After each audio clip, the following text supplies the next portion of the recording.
Genesis chapter 49 and verse 22. Genesis chapter 49 and verse 22.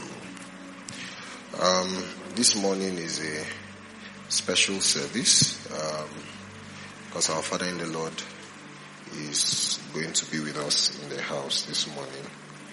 And I just want to put your hearts at a place where they need to be so that we can maximize this service.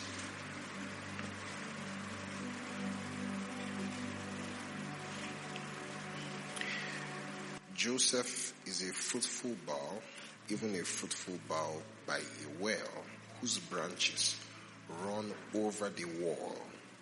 The archers have sorely grieved him and shot at him and hated him. But his bow abode in strength, and the arms of his hands were made strong by the hands of the mighty God of Jacob.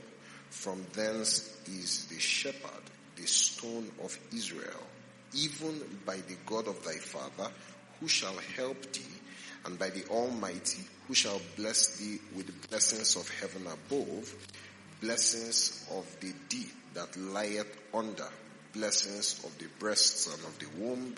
The blessings of thy father have prevailed above the blessings of my progenitors unto the utmost bound of the everlasting hills. They shall be on the head of Joseph, and on the crown of the head of him that was separate from his brethren. Benjamin shall ravin as a wolf. In the morning he shall devour the prey, and at night he shall divide the spoil. Verse 28. And all these are the 12 tribes of Israel, and this is it that their father spake unto them and blessed them. Everyone according to his blessing he blessed them. Now in verse 28, the Bible says that all these are the 12 tribes of Israel. If you go to verse 1, so go to verse 1, and in verse 1, the Bible says, and Jacob called unto his sons and said, gather yourselves together, that I may tell you that which shall befall you in the last days. Gather yourselves together, and hear, ye sons of Jacob, and hearken unto Israel your father. Now in verse 1, Jacob gathers his sons. He gathers his sons together, and he says, I want to tell you what will befall you in the last days. And in verse 28, the people that were sons in verse 28 had now become tribes. There was something that happened between verse 1 and verse 28. In verse 28, he says, all these are the 12 tribes of Israel. Prior to the blessing, they were just sons. But after the blessing, something had changed. You see, and this is not even necessarily a physical change. Not necessarily. The change we are talking about here is not necessarily physical. But the change that we are talking about here is something that happened in the spirits of the people. It's something that happened in the inner chambers of the people who had received the word of their father. And it turned out that from sons, they became tribes. Are you following me? Now, the way that blessings work, basically, a blessing is a spiritual empowerment that causes prosperity. A blessing is spiritual capital that makes people to prosper. A curse is spiritual capital that makes people to fail. All right? A curse works to ensure that you know what a curse is, so let's not talk about curses. But the blessing is a spiritual infrastructure. It is something that is usually spoken. It is words. So that at the end of the day, you cannot see the blessing, but you can see the blessing. The words that come, that make for the blessing, those words are usually unseen. They are intangibles. However, those intangibles have a way of producing tangible things. The blessing is what causes people to prosper. The blessing is what causes people to thrive. Is what causes people to grow. Is what causes people to fulfill the thing they were meant for. A man that lacks a blessing lacks almost everything. You remember that the issue between Isaac's sons, Jacob and Esau, the issue that they had was on account of a blessing. Do you remember? It was on account of a blessing. It was the fact that Jacob supplanted his brother and he brought venison for his father, and he received the blessing that normally Esau should have received. That was the reason for the fight. By the time that Esau came back and Esau asked his father and said to him, or he brought the meal to him, and Jacob is like, what is going on here? I thought you brought a meal for me to eat. And he said to him that I have blessed him. And he shall be blessed. And so Esau asks him and says, is there no other blessing that is left? And Jacob actually gives him a blessing. But there was a blessing. There was a blessing. You would think that fight was because of the will. You would think that they had shared property. The man that has a blessing does not need to have physical things. The blessing will produce those things. Are you following me? So, are you here? So that whole fight was because of words. It was because of words. I'm telling you, a proper God bless you, is more valuable than much money. But you see, when you go to the book of Hebrews, you will see that Esau was the kind of guy that did not value spiritual things. He was the kind of person that didn't place so much precedence on spiritual things. The Bible calls him a fornicator. The Bible calls Esau is not a good person. And the reason was because he did not value spiritual things. He didn't place the proper premium on the things of the spirit like he should have. And it turned out that on the day when he sought for a blessing, none was found for him. The blessing causes conformational changes inside the spirits of people. A blessing can turn you, can shift you from a son to a tribe. A blessing. He says, this is the blessing. And this is it, that their father spake unto them and blessed them. It was words. He spoke unto them, but the words were not empty words. It was not just words that were spoken unto them. It was a blessing that was put upon them. That blessing was put upon them by words, but it was the blessing. And he says, everyone according to his blessing, he blessed them. You see, there are different categories, if you like, in this kind of thing. There is the blessing of God. There is the blessing of God. Then there's the blessing of your father. And many times they coincide, but they are not, how will I put it? So, you remember that when the high priest was going to do the atonement, on the day of national atonement, when the high priest goes into that holiest of all, and he makes atonement for the nation of Israel, the Bible says that he's going to come out of that place and then he's going to bless the people. And the way that he will bless the people is that he will place the name of the Lord upon them. Let me show you that passage of scripture.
Trying to find the passage.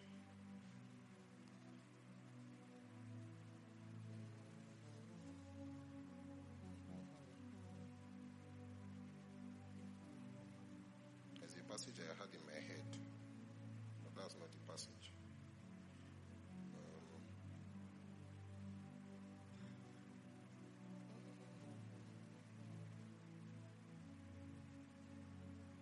Have you found it? Do you know the passage I'm talking about? Numbers here. Okay, yeah, that's it. It was Leviticus that was in my head. All right, Numbers chapter 6, verse 22. Thank you. Numbers chapter 6, verse 22. And the Lord spake unto Moses, saying, Speak unto Aaron and unto his sons, saying, On this wise shall you bless the children of Israel, saying unto them. So he says, Speak unto Aaron and his sons, and say to them that this is how you shall bless the children of Israel. He says, On this wise shall you bless the children of Israel. How will you bless the children of Israel? You will bless the children of Israel by saying unto them. Are you following? Hello? Are you here? You will bless the children of Israel by saying unto them. What will you say unto them? Verse 24. You will say unto them, the Lord bless you. I thought it's you that will bless them. He says the way you will bless them is you will say to them, the Lord bless you and keep you. The Lord make his face shine upon you and be gracious unto you. The Lord lift up the light. The Lord lift up his countenance upon you and give you peace. Verse 27. And they shall put my name upon the children of Israel, and I will bless them. So he says, when you come out of the most holy place and you want to bless the children of Israel, this is how you will bless the children of Israel. So he says, you will bless the children of Israel by saying unto them, the Lord bless you and keep you and make his face shine upon you. The Lord be gracious upon you. The Lord lift up the light of his countenance upon you. He gives you peace, right? When you are done, what you will have done is that you will have put my name upon the children of Israel, and I will bless them. Do you remember in Exodus chapter 20, the Lord said to them, he said, in every place where I record my name, I will come unto you there and I will bless you.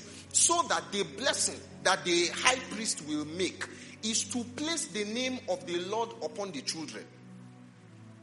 It is the high priest that will put the name of the Lord on the people of Israel. And because God has made a commitment to say, everywhere my name is, I will put a blessing there. What will happen afterwards is that the Lord will now come and bless them. But the placing of the name of the Lord upon the children of Israel was the blessing that the high priest would make. Are you following? So that there is a blessing that the high priest gives, and there is a blessing that the Lord gives. And too often they coincide. There is a confluence between this blessing that comes from the man of God and this blessing that comes from the Lord. Ultimately, it is the Lord that blesses.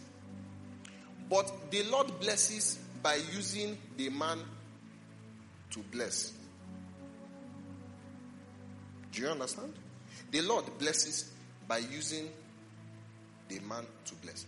So that if the man of God is a proper man of God in all things, I mean that if he's a man of God, if he's truly a man of God, and if he is truly, the way that Haggai puts it is the servant of the Lord, the messenger of the Lord in the message of the Lord, right? So that he's not just a messenger of the Lord, he's also bringing a message from the Lord. So he's not just talking because he has something to say. You know, this has happened a couple of times. Sometimes I'll tell someone, I need to pray for you. I want to pray for you. And then one day the person will come and meet me and say, sir, you said you will pray for me. I'll now explain to the person that if I pray for you now, nothing will happen. Hello? Nothing will happen. Because the messenger of the Lord must be in the message of the Lord. There is a time when this prayer needs to happen, but it's not now. And so, if the messenger of the Lord is in the Lord's message, and all things are put in place, when he says be blessed, what he is doing is that he's bringing something of God. It is not just him. Are you following? It's not just him.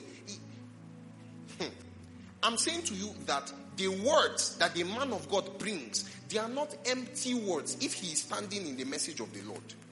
It's not just an empty blessing. It's not just the fact that he wants to say something to excite you. It is the fact that there is something in the words that he says that causes things to align for your good.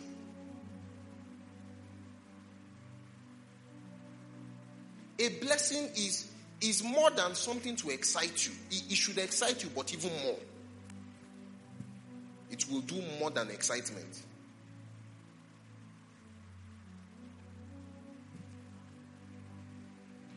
When we're still walking in this place, by the way, we are still walking. in case this sounds like the walk has finished. We are still walking. But when we're still in that pre-usage phase, we're still walking here. So one of those days, I sent my father in the Lord a message, just gave him updates. This is what is going on, this is what is going on, this is what is going on. Then he read the message and said, send the ministry's account details.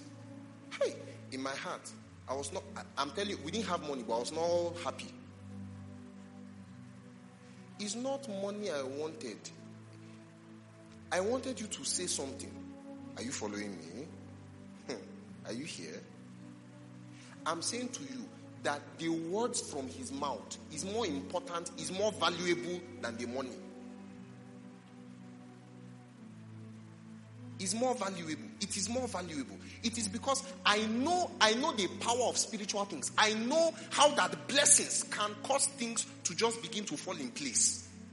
There are certain people who think that, if somebody is your pastor, the person should always be giving you money. There's nothing wrong with your pastor giving you money, but he can give you what is more than that. That thing is a blessing. It's the thing that causes money to come from even places that you do not know. Jacob left the house of his father. The only thing that he had was he had one staff. He had the clothes he was wearing, but he had something else. That thing was unseen. It was the blessing. That thing stayed on his head. He went to the house of Laban. That thing converted the wealth of Laban to his own. So that even though Laban wanted to cheat him and ensure that he was not going to prosper in his house, there was something that Jacob had. There was something that Jacob had. When he came back, he was two camps. He was bigger than he could have ever dreamed. And the only capital he had was spiritual. The only capital he had was words. It was words. His father called him and said unto him, the Lord bless you and give unto you the blessing of Abraham. That was the thing that made Jacob to change. He became a different person entirely. And I'm saying to you today that, you see, the same way that it feels, or the same way that it would feel if I came and I gave you $1 million in a box, is maybe the same way that it should feel when words of blessing are pronounced over you. Many people do not know what to do. Many people do not even know what has changed when blessings come. A son became a tribe. A son became a tribe because the father just talked to him. He said, you. And when he finished, the Bible says that these guys, they had become tribes.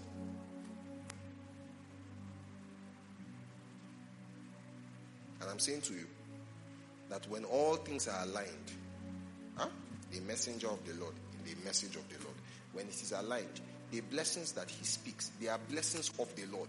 They are also his blessings. They are also his blessings. The blessing is to put the name of the Lord upon you so that the Lord can now bless you.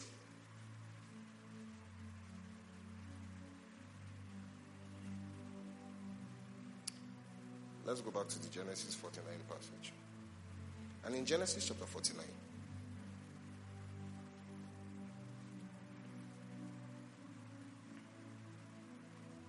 he said in verse 22, from verse 22, Joseph is a fruitful bough, even a fruitful bough by the well, whose branches run over the wall. The archers have sorely grieved him and shot at him and hated him. But his bow abode in strength, and the arms of his hands were made strong by the hands of the mighty God of Jacob. From thence is the shepherd, the stone of Israel. He says, even by the God of your father, who shall help you, and by the Almighty.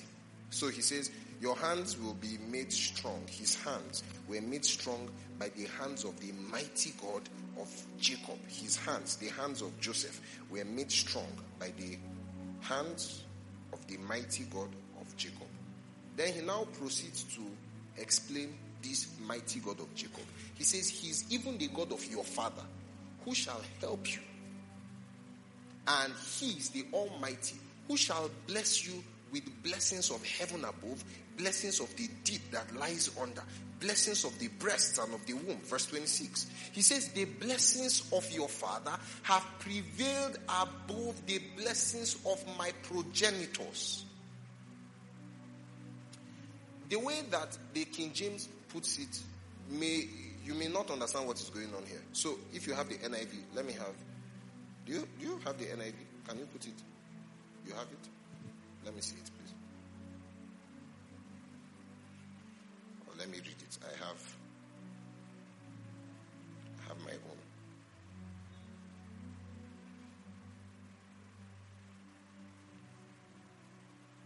Genesis 49 and 26.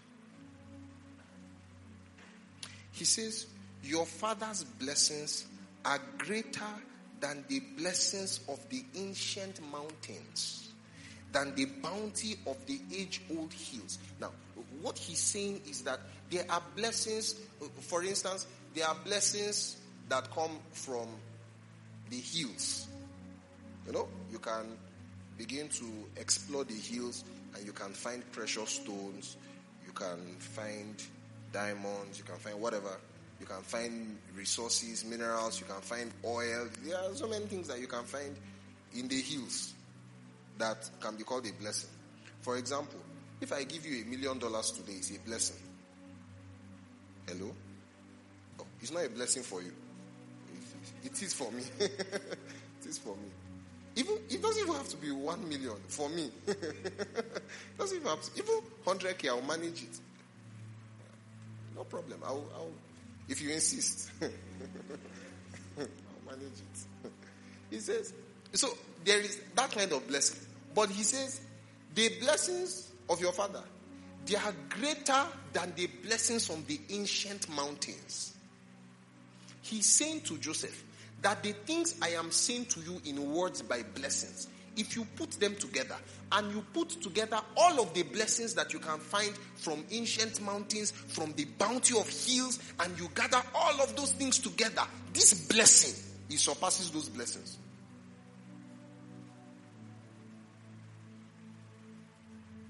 This thing is greater than $1 million.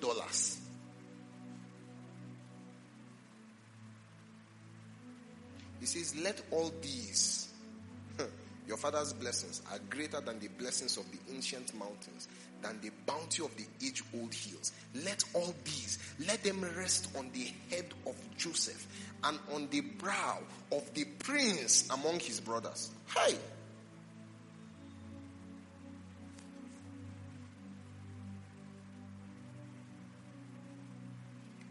The same way you used to say, power pass power. Huh? That's how blessing pass blessing. You can go back to the King James. So that's one way to read that verse. Let's go to the King James and read it from there. It says, the blessings of your father have prevailed above the blessings of my progenitors unto the utmost bound of the everlasting hills. So he's saying that there are different ways to read the verse. Right? Anyone that walks. I've tried to say which one is the right reading, and I found out that I like the both of them. It says the blessings of your father, they are greater than the blessings of my progenitors. It's almost like, this is Jacob here, right? So you had Abraham, you had Isaac, you had Jacob. So it's almost as though what he's saying is that there is something that I am bestowing upon you, Joseph, now. This thing that I am bestowing upon you now as Joseph, if you put together the thing that Abraham spoke unto Isaac and the thing that Isaac spoke unto Jacob, if you put them together, what I am putting on you is greater than what was put on them.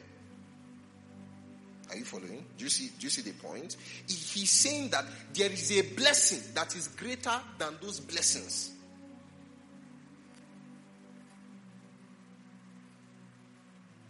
And it doesn't matter how far those blessings have gone. He says, the blessings of your father have prevailed above the blessings of my progenitors unto the utmost bound of the everlasting hills. It looks as though the blessings of the progenitors, or what they had done was, it's almost as though you can pile them up. They will reach the height of the hills. But there's something that I'm putting upon you today. This thing that I'm putting upon you is greater than all of those things put together. Are you following me? So maybe we want to find out what is in the blessing of Joseph that makes this blessing greater than the blessings of his fathers. What is in this blessing? This one. What is in this blessing? By the way, just in case you are not sure, this is not exactly the blessing of Abraham. You know. Okay, you don't know. Another day. Because at the end of the day, it was Judah that was going to carry that thing. Judah was the one that the Christ was going to come from eventually, right? But there is something upon Joseph. He says that this blessing is greater than the blessings of my fathers. I'm not really interested in the blessing today. I'm trying to say to you that there are blessings that pass blessings. That's just what I want to say. Like, blessing pass blessing. Blessing pass blessing. There is a blessing that can come upon you that is superior to all of the other blessings that you have received. It's even superior to all of the other blessings that I had. It's superior to them. This was what was put upon Joseph. And do you remember in 2 Kings chapter 6? In 2 Kings chapter 6, when the sons of the prophets came to the prophet, and they said to the prophet, the place where we dwell is too small for us. The place where we dwell with you is too small for us. So please permit us to go to the Jordan. Let everybody take an axe and let us go and fell wood and let us go and build a house. Right? We've looked at that passage here and there like 2 or 3 times in the past. Let us go and build a house. And then he said they should go.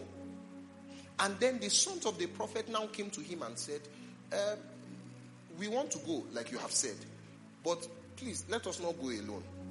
If it pleases you, follow us to go to the Jordan. And remember, we've seen, last month I think we looked at this passage twice at different intervals, right? But he said to them that he will go with them. And it turns out that there were problems that came up at the Jordan that only his presence could solve. Remember that I was saying that to you, and Pastor Ras also emphasized that as well, that there is something that presence does that approval may not do. We want to go and do this thing. Okay, you can go. All right? But then he says, go with us. And he says, okay, I will go. And the other day I was saying to you, what will have happened if the prophet was not with them? When that axe head fell into the water, what would they have done? Maybe they would have had to travel back to go and beg the prophet. We don't know how many days journey that was. Maybe they would have had to go. Maybe they would have had to try to look for how to buy a new axe head. But it turns out that it was the presence of the prophet with them that solved the issue. And I was saying to you that day, that there are transitions you should not make alone. Are you following? Are you here? There are transitions you should not make alone. There are things you should not step into just by yourself. In fact, the fact of approval does not mean that he is with you. And of course, we use this in a divine sense. We're talking about the Lord, right?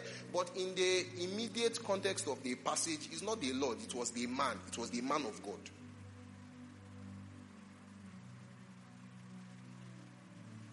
You know, sometimes when we say these kinds of things, people will say, you want to control our life. You want to control our life. You see, sometimes there are decisions that as an adult you can make. As an adult, you can make that decision. Then you will now go and meet your father in the Lord and say, sir, I want to make this decision. Then he'll say, okay, let me think about it. Then as he's thinking about it, the time to make the decision will elapse. This I'm telling you is real story. The time will elapse. The time will pass. He's still thinking about it. One day you can vex and say, hey, me, I used to message you. You don't used to answer me now. In fact, this one, I will do it by myself. You don't know what will happen to your axe head. Hello?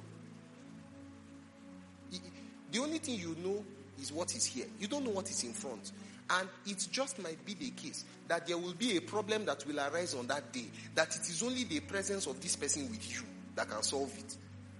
And I'm not saying God is not with you. I'm talking in layers, of course. I'm talking in layers. And we're talking about the Lord. But I'm talking today, not about the Lord. I'm talking today about the man of the Lord. And everybody needs to have that kind of person in their lives. Hello? Yes. Everybody needs to have the kind of person that they can say, go with me. Go with me. When we're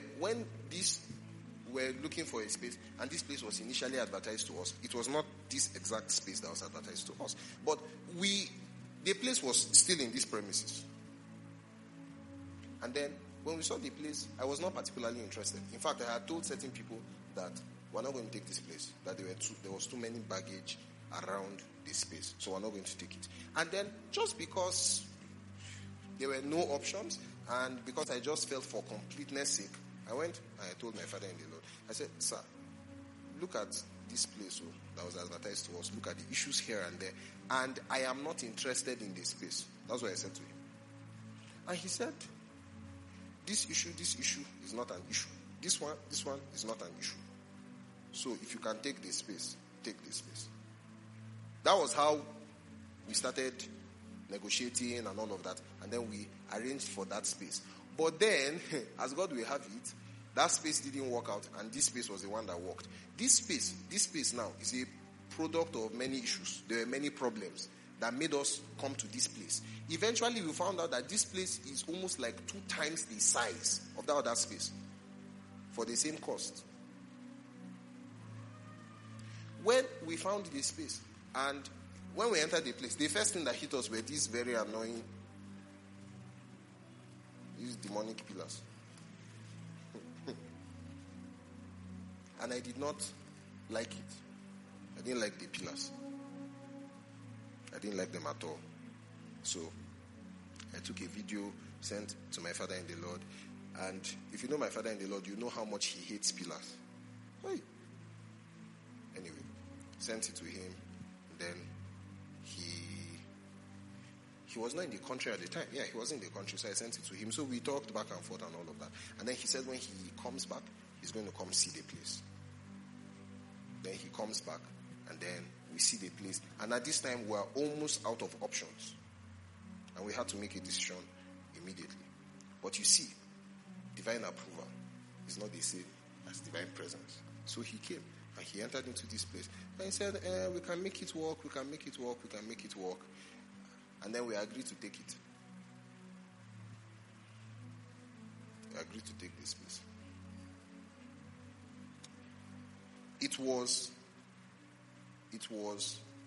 the fact that he was in agreement with us to take this space that relieved my heart when contentions began to arise.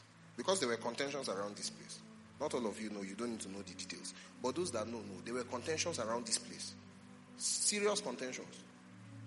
If you remember, there was one day I came to church and I said to you that at that time we had paid the first fee, but I said to you there were some issues, right? Do you remember?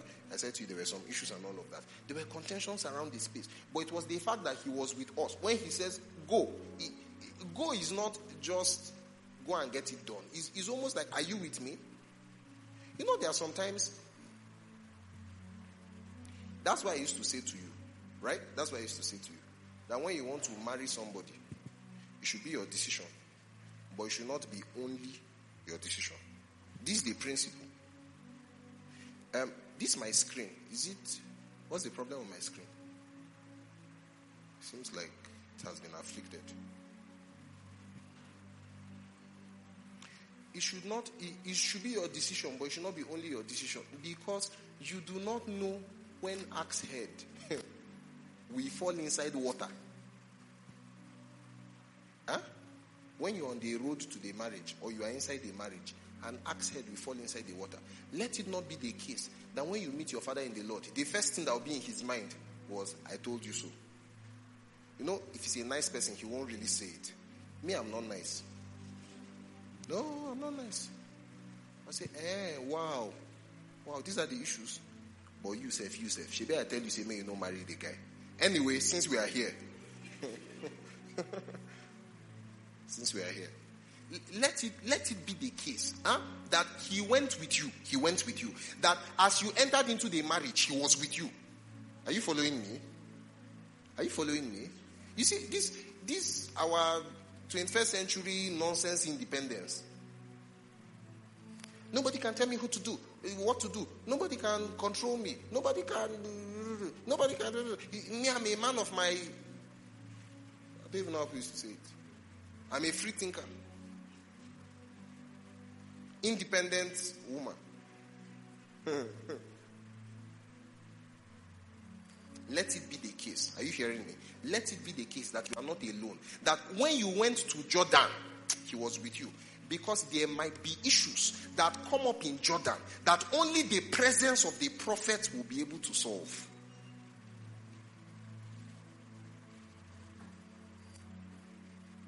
There might be issues that only his presence will be able to solve. And you see, when I asked our Father in the Lord to please come and bless us this morning, is not for formality. Are you following? It's not for formality. It's because there are issues that the presence of the prophet will be able to solve. And there are blessings that you can host, you can hold, and you can hold those blessings, and they will be the capital for your progression. In the next few minutes, I want you to bow your head and ask that you will receive of the Lord this morning. That you will receive of the Lord. I want you to pray from your heart. Make space, because we have seen that if you borrow vessels, oil will fill it. If you make space, God will fill the vessels. If you have capacity, God will ensure that that capacity is filled. And today, as his servant is here, let it be the case that there will be something that flows into the space that I have made. Make space. Make space.